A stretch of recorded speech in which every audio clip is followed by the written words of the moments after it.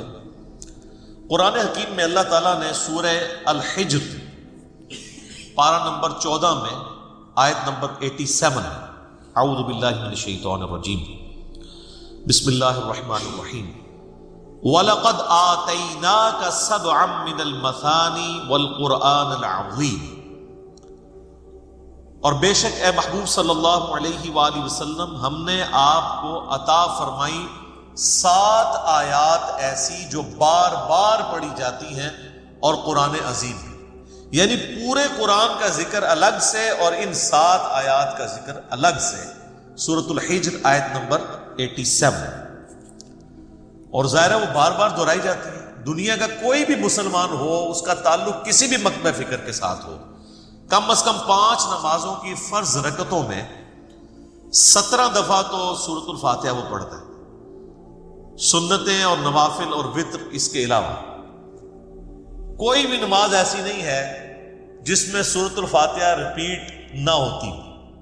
یہی اس کی فضیلت کے لیے کافی ہے کہ قرآن حکیم جو نماز میں ہم پڑھتے ہیں وہ ہم بدل بدل کے پڑھتے ہیں، لیکن سورۃ الفاتحہ ایسی چیز ہے جو ہر رکعت میں پڑھی جاتی ہے۔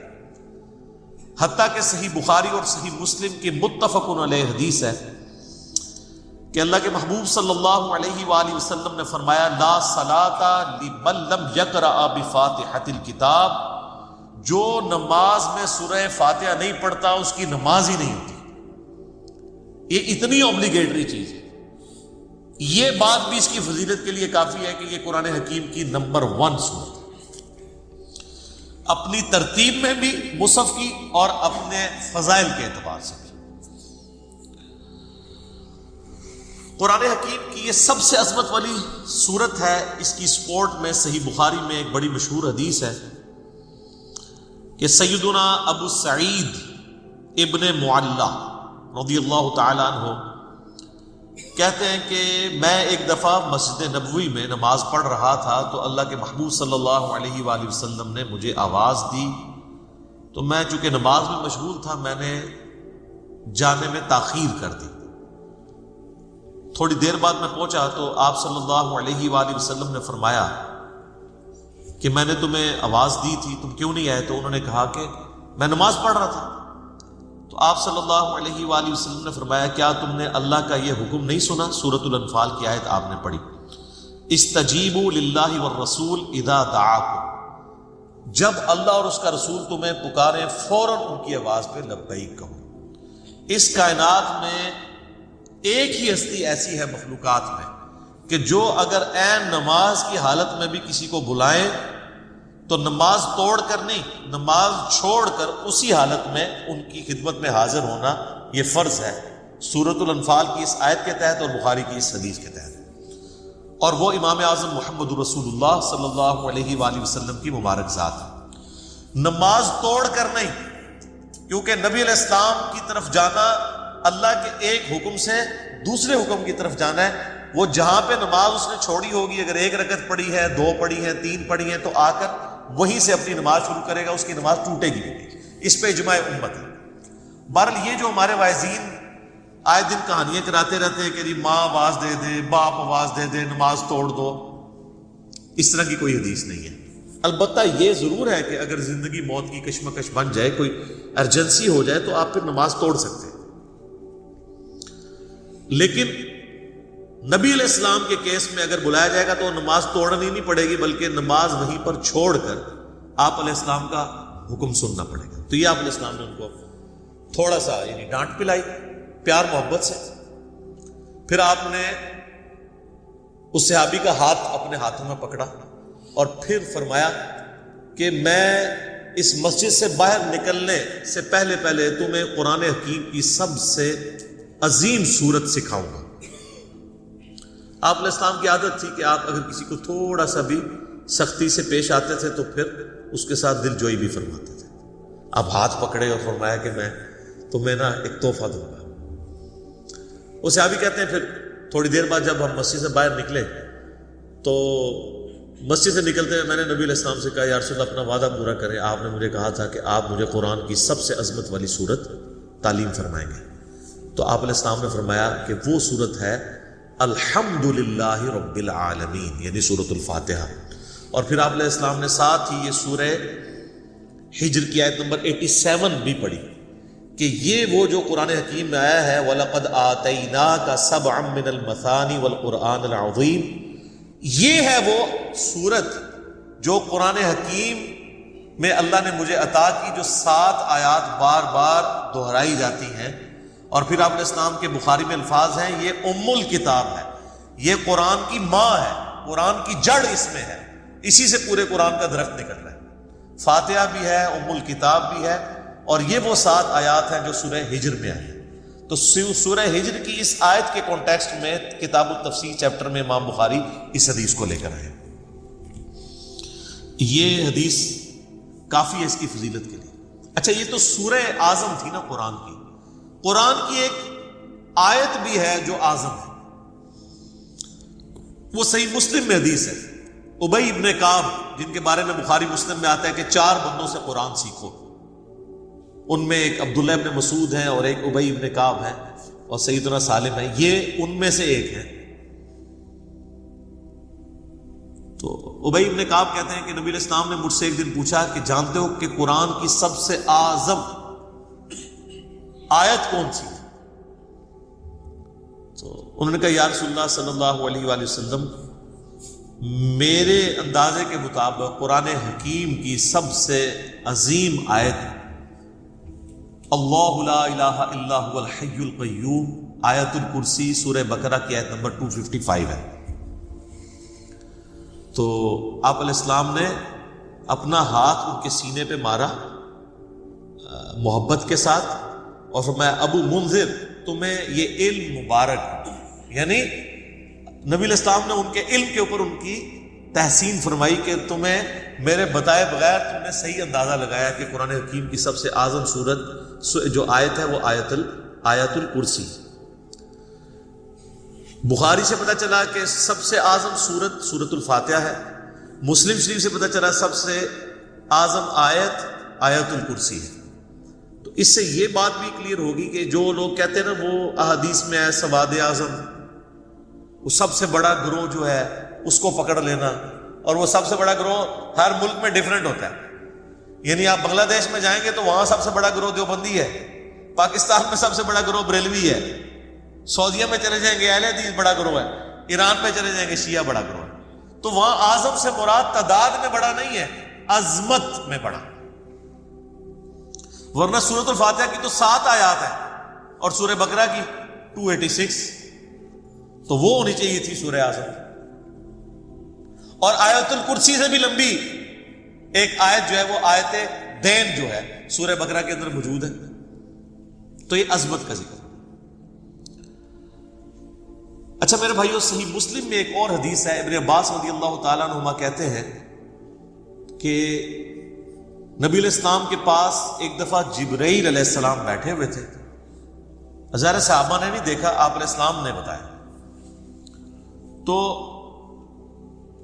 اچانک ایک آواز ان کو زوردار سنائی دی. یہ صحیح مسلم کی حدیث ہے. تو حضرت جبرائیل علیہ السلام نے نگاہ اٹھا کے اوپر دیکھا اور کہا یا رسول اللہ، آج آسمان کا ایک ایسا دروازہ کھلا ہے جو آج سے پہلے کبھی نہیں کھلا تھا، اور اس دروازے سے ایک فرشتہ زمین پر اترا ہے.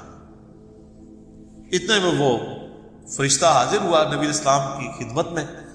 تو حضرت جبرائیل نے کہا کہ یا رسول اللہ، یہ وہ فرشتہ ہے، یہ آج سے پہلے دنیا میں کبھی نہیں آیا تھا، اور وہ دروازہ بھی آج سے پہلے کبھی نہیں کھلا تھا، اور یہ فرشتہ آپ کو سلام عرض کر رہا ہے، اور اللہ کا یہ پیغام لے کر آیا ہے کہ آپ کو بشارت ہو 2 ایسے نوروں کی جو آپ سے پہلے کسی پیغمبر کو نہیں دیے گئے. ان میں سے پہلی چیز سورۃ الفاتحہ ہے، اور دوسری چیز سورہ البقرہ کی آخری 2 آیات آمن الرسول بما انزل الیہ من ربہ والمؤمنون. تو سورۃ الفاتحہ وہ نور ہے جو کسی پیغمبر کو نہیں دیا گیا سوائے ہمارے محبوب صلی اللہ علیہ وآلہ وسلم کے.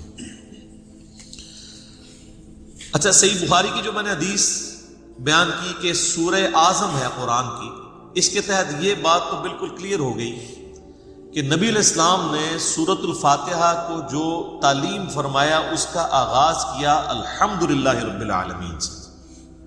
تو اس میں واضح اشارہ موجود ہے کہ بسم اللہ الرحمن الرحیم سورہ فاتحہ کا حصہ نہیں ہے، قرآن کا حصہ ہے. وہ تو ہر سورت کے آغاز میں بسم اللہ ہے سوائے سورہ التوبہ کے، اور سورہ نمل کے اندر آیت بھی ہے انہ من سلیمان و انہ بسم اللہ الرحمن الرحیم. لیکن جو صورتوں کے آغاز میں بسم اللہ لکھی جاتی ہے یہ سورت کا حصہ نہیں، قرآن کا حصہ ضرور ہے. تو چونکہ نبی علیہ السلام نے اس میں فرمایا الحمدللہ رب العالمین، تو اگر آپ علیہ السلام نے اس سورت کو تعلیم فرمانا ہوتا اس اعتبار سے کہ بسم اللہ اس کا حصہ ہوتی، تو آپ فرماتے کہ وہ سورت ہے بسم اللہ الرحمن الرحیم الحمدللہ رب العالمین.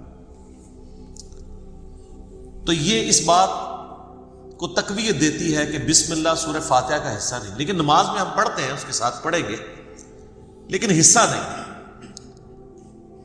البتہ مسلمانوں میں اہل حدیث مکتبہ فکر اور امام شافعی کے جو مقلدین ہیں ان کا موقف ہے کہ بسم اللہ سورہ فاتحہ کا حصہ ہے. اہل تشیع کا بھی یہی موقف ہے.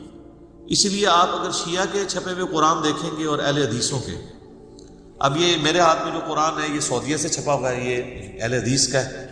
اس میں بھی بسم اللہ الرحمن الرحیم کو پہلی آیت انہوں نے ڈکلیئر کیا ہوا ہے اور الحمدللہ رب العالمین کو دوسری آیت. امام حنیفہ رحمہ اللہ تعالی اور یہی ایک ائمہ کا یہ موقف ہے کہ سورہ فاتحہ کا حصہ نہیں ہے بسم اللہ. میرے نزدیک امام حنیفہ رحمہ اللہ کا موقف احادیث کی روشنی میں مضبوط ہے، کیونکہ نبی علیہ السلام سورہ فاتحہ کا اعلان کرتے ہوئے اس کو الحمدللہ رب العالمین سے بتا رہے ہیں. اس سے بھی بڑھ کر دلیل ایک صحیح مسلم کی حدیث ہے، بڑی رکت انگیز حدیث ہے،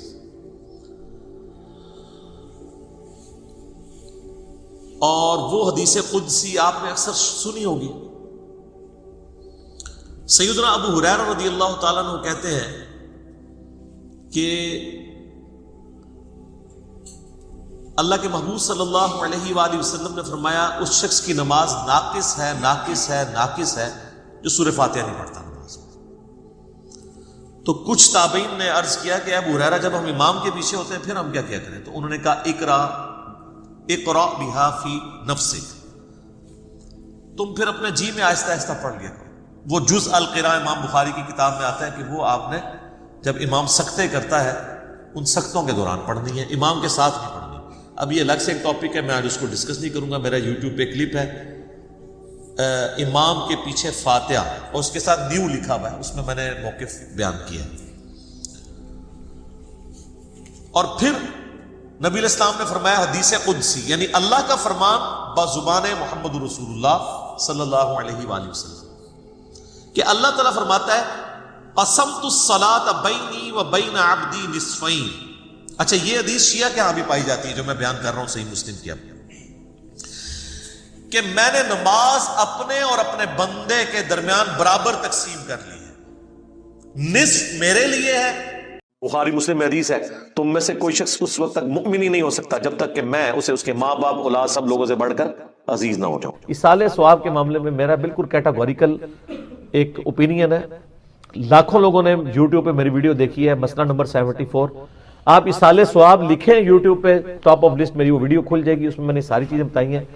11ویں ہو، میلاد ہو، محرم کی نیاز ہو، یا آپ کی یہ رجب کے کنڈے ہوں، ان ساروں کے بارے میں کہ یہ سب کی سب ایکٹیویٹیز دین میں خود سے داخل کی گئی ہیں. ہم ان کو کفر و شرک والا معاملہ نہیں کہتے، لیکن بدعات تو ہیں. اب رہ گیا مسئلہ کہ اس طرح کی ایکٹیویٹیز میں جو کھانا ہے وہ حلال ہے یا حرام ہے. کہ کھانے کو حرام کہنے کے لیے یہ چیز ضروری ہے کہ آپ پہلے اس کی حرمت ثابت کریں. اس میں دو طریقے ہیں، یا تو وہ چیز جو پکائی جا رہی ہے وہ حرام ہو، کو خنزیر بنا دیتا ہے تو حرام ہے، یا چیز تو پاک تھی لیکن اس کے ذبح کے وقت ذبح کے زبر کے ساتھ غیر اللہ کا نام لیا گیا تو وہ پھر بھی حرام ہو جائے گی.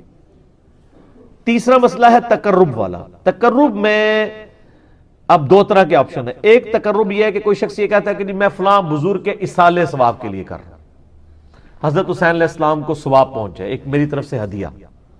تو اس کے معاملے میں بھی ایسا کوئی سختی والا معاملہ نہیں ہے.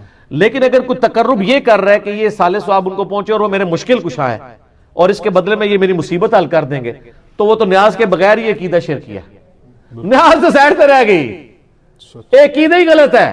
بالکل ٹھیک ہے نا.